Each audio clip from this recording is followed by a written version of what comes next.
She is great management service with Camden County.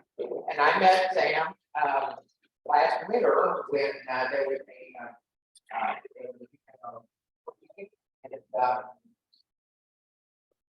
Henly Christian Church, there was a wellness center. And my wife and I began volunteering, and we started talking about this would be a program. So I asked her to come today and speak about the service here in Camden County. So it's introduce Sam. Thank you very much. Good morning, everyone. First of all, thank you for your hospitality. I do a lot of these emergency preparedness presentations, and this is by far the warmest, nicest group. Just give us a minute. I was going to say, I don't want to go later, about an hour in. So my name is Sam Henly. I am the Director of Emergency Management for Camden County. I have to say, the very first time that we opened up a warming shelter in Camden County was this past winter when the temperatures hit negative 30 degrees and we were concerned about the homeless population.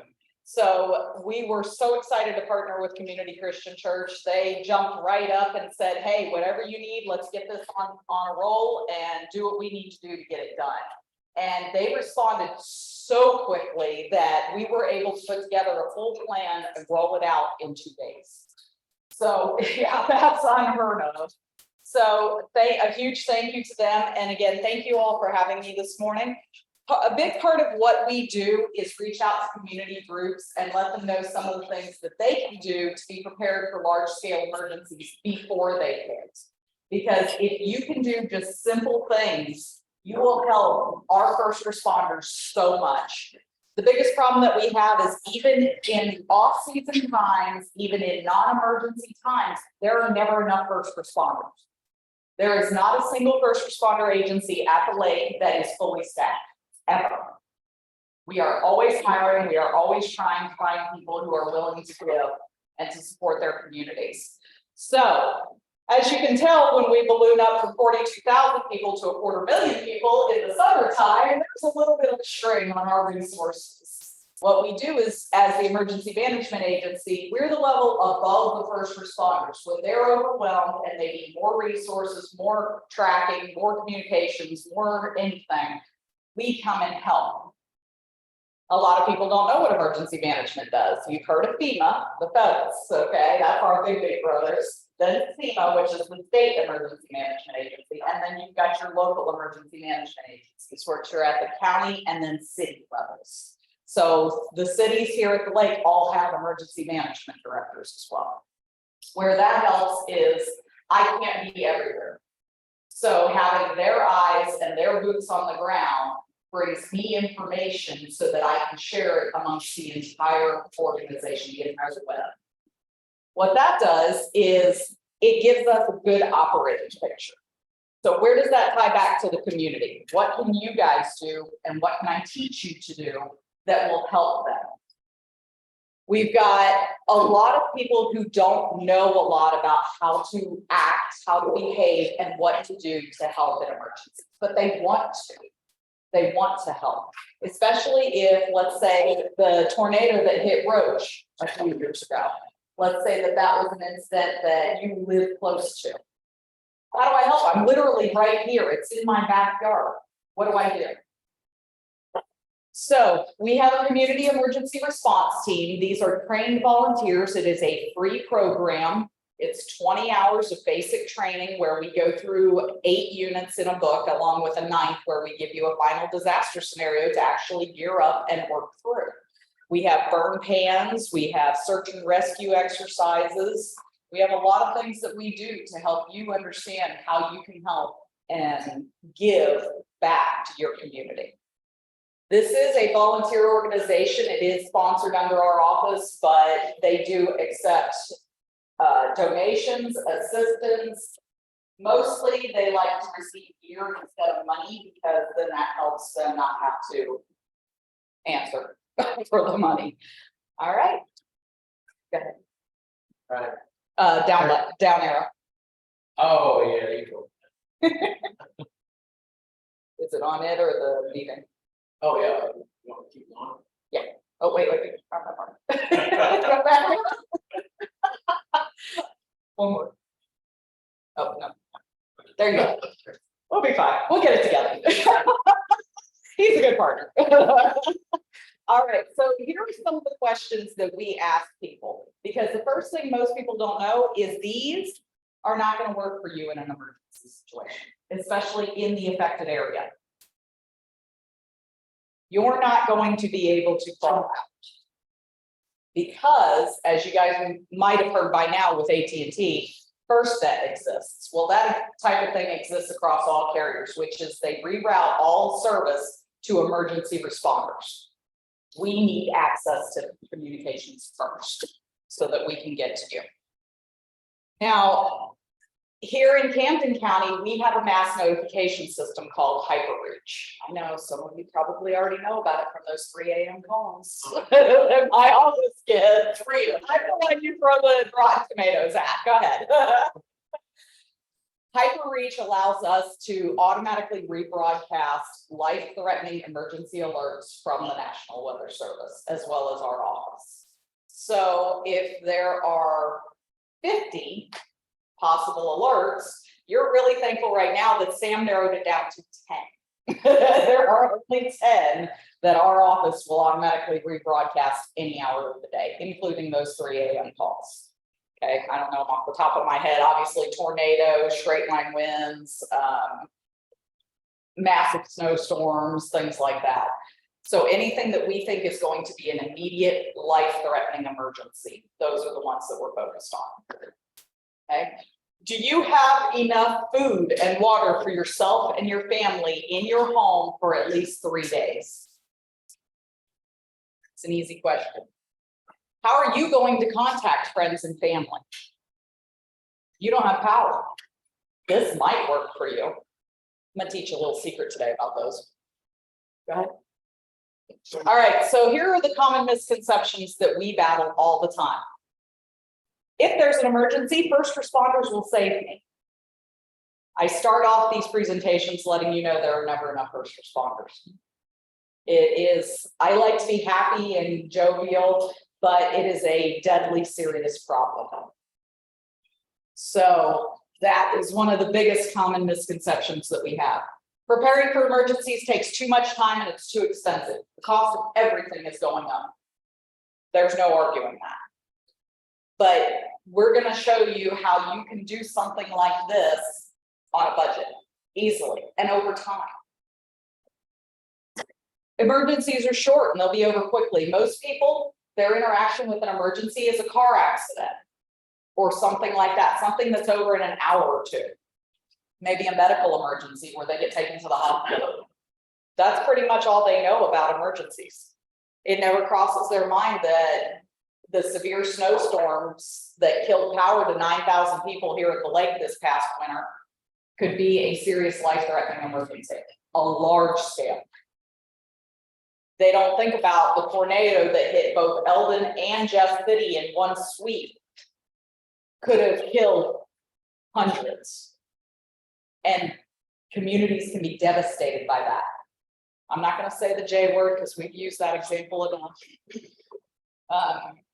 But you understand that in order to try and offset that stress and strain on our resources, all you have to do is take a 20-hour pre-training class. Okay, I will never have to deal with an emergency. I've never had to before. I like hearing that sentence. I've never had to before. Well, people don't expect car accidents. They don't expect an airplane to drop out of the sky over an Osage Beach. They don't expect that. It never happened to them before. So there are 3 key steps to becoming prepared. Know your risks, make a plan, build a kit. The Ready and Read program is sponsored by the federal government and they do bring it in for us. It makes it real easy to teach people. Here's the simple things you can do to be ready. Okay, here's what you can do to help. Step 1, know the broad strokes of what large-scale emergencies are, such as tornadoes, hurricanes, earthquakes is great, but knowing which can happen specifically in your area is better. here in Camden County. That's what I focus on with these preparedness presentations. Go ahead. So we are in Region F, or Troop F, for those of you who are more familiar with the Highway Patrol, Troop F. Tornadoes, flooding and flash flooding. We actually just had flooding and flash flooding yesterday. I was out in the county making the videos that are on my Facebook page, showing people flash flooding. Civil unrest, this is a little more recent. Epidemic and pandemic, that's real recent. We're not saying that word. And severe weather are the most common for our region. Though this is not a full list. We do something with my office called Threat and Hazard Identification and Risk Assessment, the THIRA. And from that is how we base our plan of support for the agencies and the community for the entire year. What do we think is going to happen? What are the odds of it happening? And how many people is it going to affect? Sounds simple, but it's a lot of work. Make a plan. Create a plan that makes sense for you and your family. Is the plan that's going to work for him going to work for you? No, you don't have the same number of people. You don't have the same age of people. You don't have the same medical problems. You don't have the same anything. So your plan has to be individual to you. But the good news is there's a baseline that you guys can start at where it'll work for everybody. And then you just make it fit you from there. So keep it simple. Plans that are hard to follow are not going to be used in emergency situations. I have an amazing woman I know that has an emergency plan that fits in a binder this thick. She's almost got more plans than the entire. I said, hey, do you think that you're going to grab that in an emergency and you're going to sit there and read that and follow those instructions through the entire emergency? Well, it'll tell me what to do. Yes, but your adrenaline is pumping. You're worried. You don't know what to do for yourself or your family in a snap situation where you need to react. I said it would be better to simplify your plan and practice that. Make sure everyone knows the plan.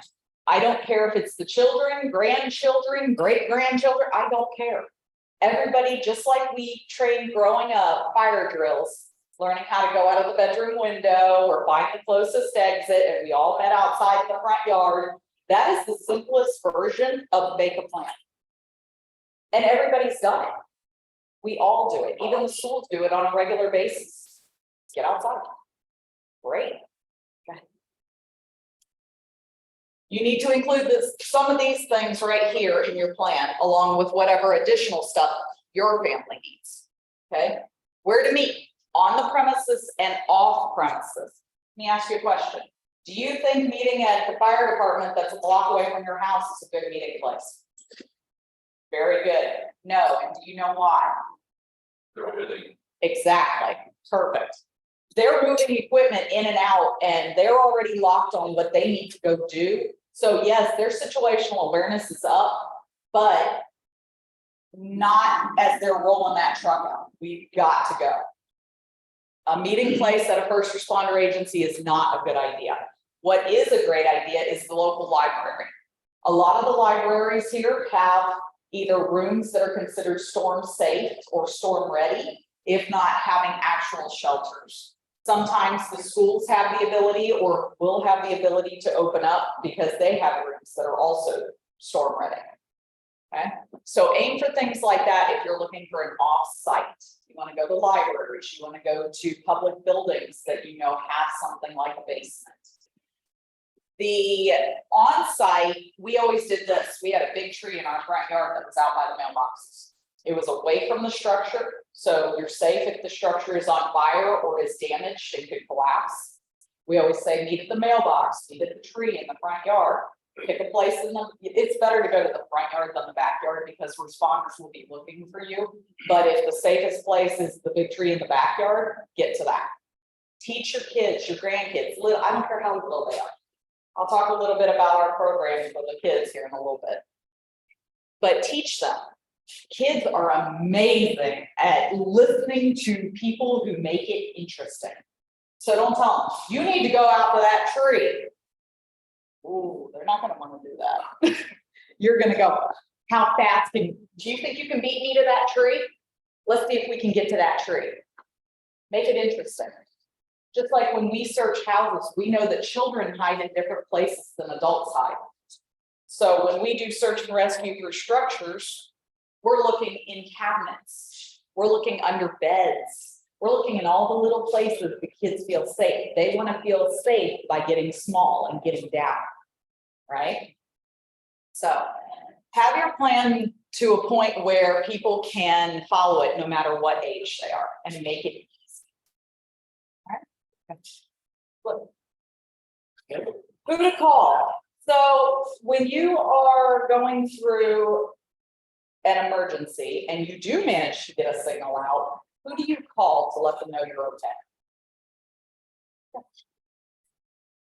Who would you call? Yeah. Yeah. So he's going to call the first responders, which is a good call. But of your family, who do you call? Do you call someone who's close, in state maybe? Lives up in Kansas City? One of your kids does, whatever?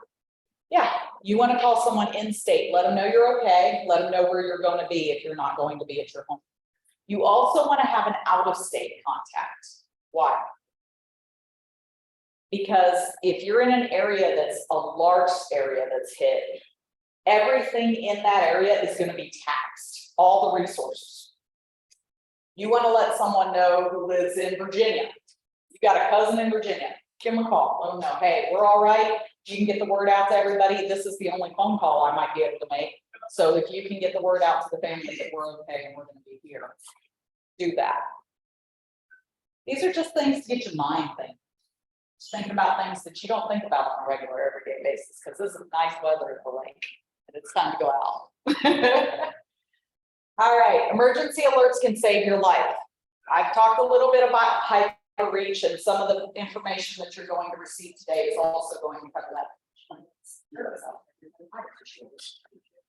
So along with your ability to control how you receive the emergency alerts from us, you also have the ability to choose what emergency alerts you receive from us. I don't want my phone going off at 3 o'clock in the morning, at least not as a phone call. Send me a text message. Please don't ring my phone at 3 o'clock in the morning. Then I get people who call my office. I don't want emergency alerts. I'm going to know if there's a tornado outside my window.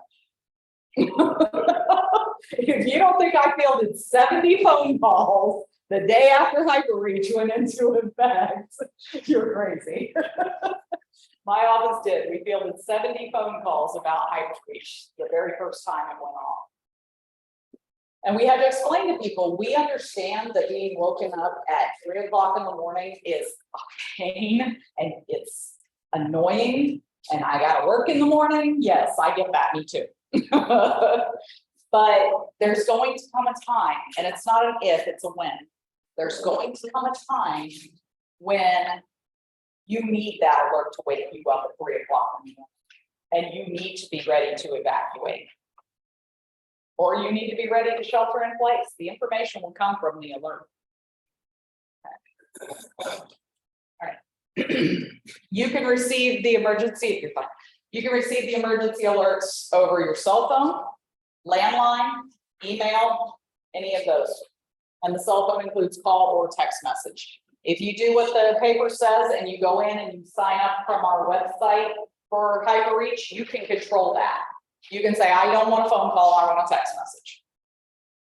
And that's the most important thing that I can give you that I can control on the back end of our alert system.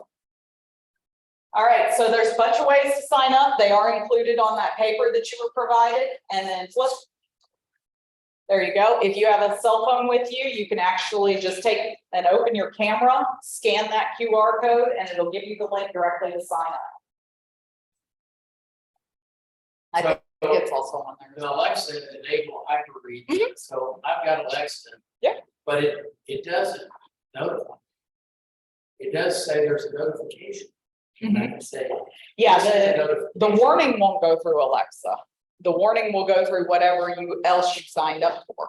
So if you sign up through Alexa, it will say there's a notification, but then it'll come through your cell phone, your landline, email, those options. We thought it was really neat to do Alexa. All right, step 3, a good place to start is building a kit. You need a 3-day kit to start with.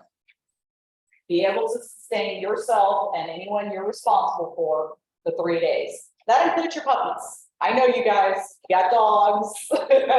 You won't leave home without your dogs. I got that. Make them a little go bag. My kids, it was part of their project. They would go bag for Bryn. Bryn is our German Shepherd. Make a go bag for her. I have a spare collar, spare leash, her tags, her paperwork, and any medications, just like you do for a human. Any medications that you have for humans, we want you to do good things like. We want you to have medications, important paperwork, whatever. Some people say put it on a thumb drive. I disagree with that. I think you should have a hard copy because a lot of agencies, especially government agencies, will not allow you to plug a thumb drive into their equipment. So it's great. Go ahead and carry one. I won't tell you not to, but I'm also going to tell you print out a copy, put it in a waterproof bag, and put it inside your kit. It's easy stuff. And the most important thing on here, see that knife right there? I can't tell you how many times I tell people the knife is the most important thing in that kit. You have no idea. You have no idea how many things you can do with a knife. So that's just my personal opinion. Here's just a short list of some of the things that you can put into your kit. It'll look real similar to the stuff that's sitting over here on this table. We'll get to that in just a second. But what's missing off that list? And I noticed it the last time that I gave an emergency preparedness presentation. I actually had that answer the last time. I really need to put peanut butter on here because literally everybody says that. I filed that under the food, okay?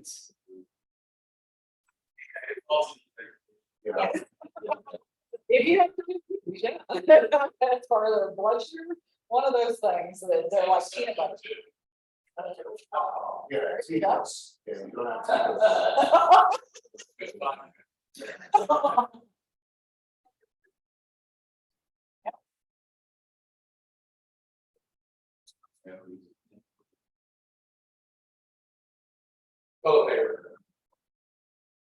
Do you know why suddenly that became the issue?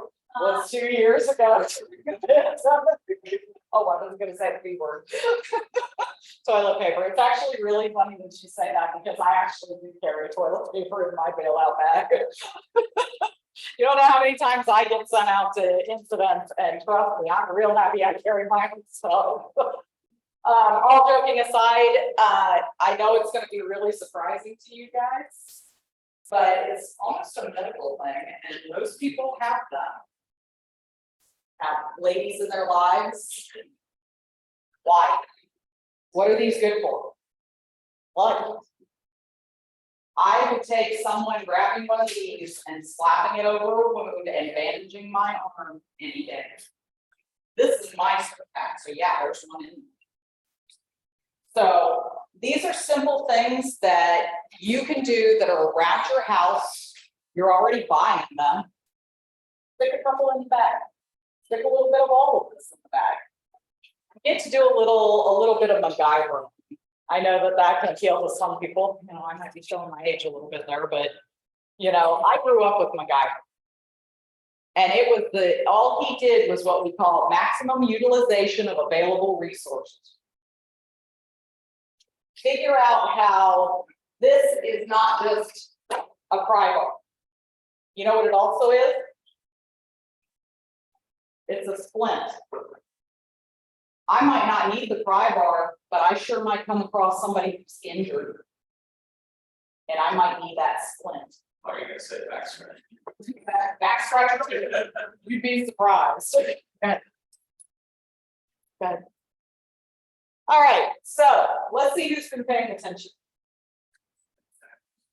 Can anybody tell me, if you've looked at this table, why you would put a pack of playing cards in your spot, in your bailout bag or go to? Tell me why.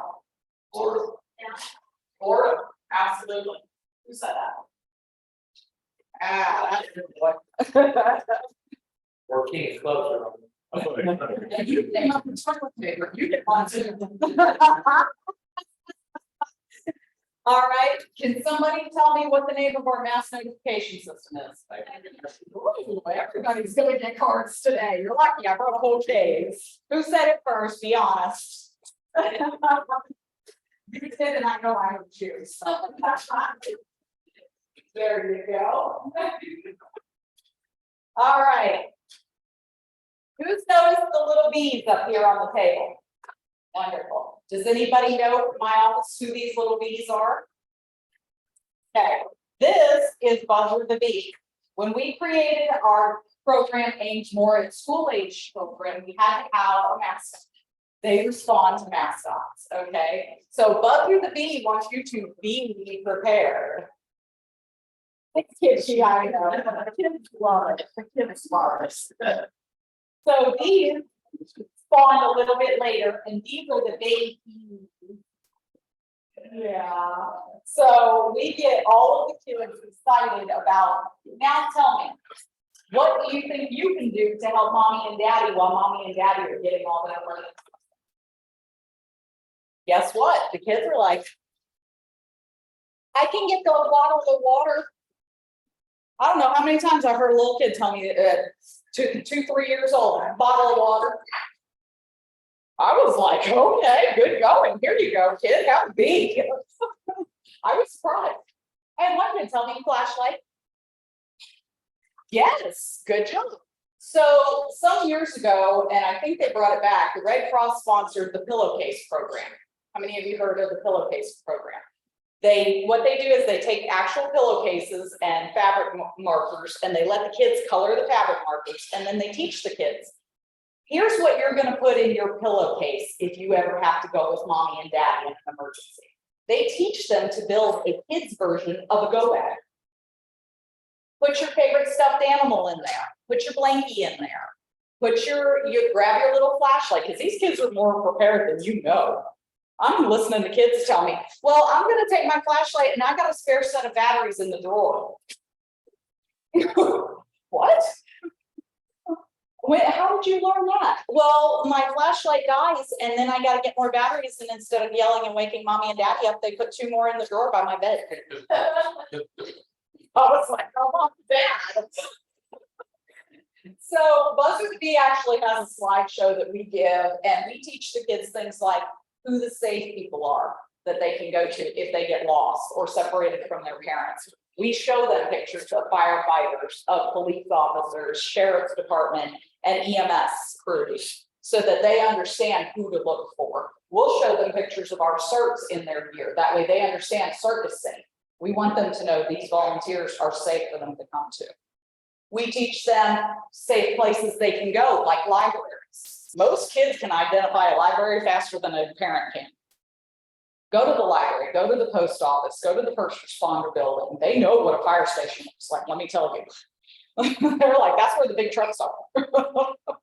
So we stepped through a presentation with Buzzer the Bee for the children and get the word out, because we will come and do these presentations to schools. We've done them to summer reading programs with the library. We've done them with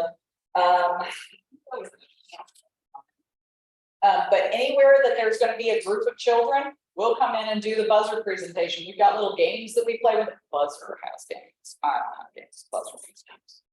So Buzzer plays games with them. They get to hug Buzzer or pass them around now that we're on COVID. They get their own little Buzzer stickers and fun things that teaches them, hey, be prepared. Here's what you need. So we're not just targeting the grown-ups who obviously you're grown, you know how to take care of yourselves. I'm not going to speak to you like you don't. I'll give you some ideas of how to make it better. That brings us to our CERT program. The Community Emergency Response Team is. Oh, we just have to wrap up. Okay. Later, whatever you can. Yep. All right, so Community Emergency Response Team, basic 20 hours of training. We schedule the training class around your schedule, and as long as I have at least 5 people, I can run a training class. We teach you basic small fire suppression. We teach you disaster medical operations. We teach you search and rescue and a plethora of other things. Thank you so much. If you have any questions, What's along your request? 20 hours and we schedule around your schedule.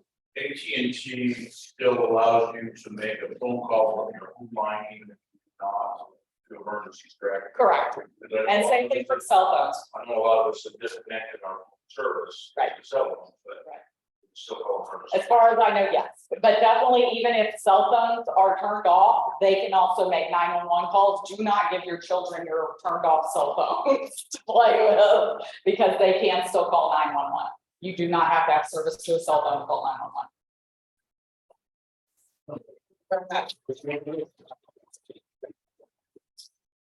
And on behalf of the Rotary Club, we thank you for being here, and we are. We have the. Part of our Rotary Club is focus, and for your presence here, we are donating 10 inoculation. For COVID. So, in your name. Thank you.